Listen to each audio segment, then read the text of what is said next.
Kasambahay ni Catherine nagsalita na, huli ang mga ginagawa ni Alden at Catherine. Hindi nagmamadali. Yan nga ang sabi ni Alden at Catherine sa isang interview sa kanila. Nang minsang matanong kung ano nga ba talaga ang real score between them. Ayaw ngang magmadali ng dalawa, lalo pat ngayong nasa right age na sila ay ini-enjoy na lamang muna ang company ng bawat isa. Ito nga ang parehas na preferences ni Catherine at Alden.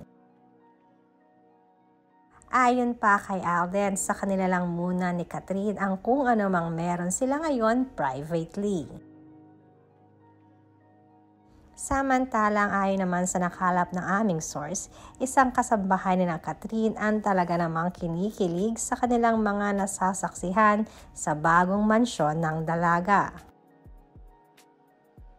Dahil ito pa lang si Alden ay effort na effort talaga pagdating sa dalaga.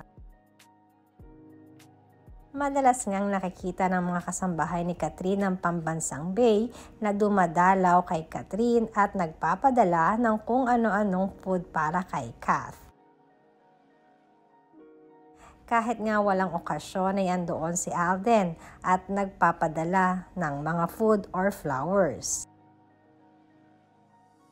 May pagka-foodie daw kasi itong si Catherine, sabi ni Alden. Hindi lang halata sa katawan dahil hindi naman ito tumataba. Pero pag may gusto siyang kainin ay talagang kailangan niyang makain. Ang isa pang nagpapakilig sa mga kasambahay ni Catherine ay ang napakapasensyosong pagtuturo ni Alden ng pagdadrive sa dalaga, lalong-lalo na pag may free time ito. Sinasabing pati buong village ni Catherine ay kinikilig pag dumadaan ang dalawa.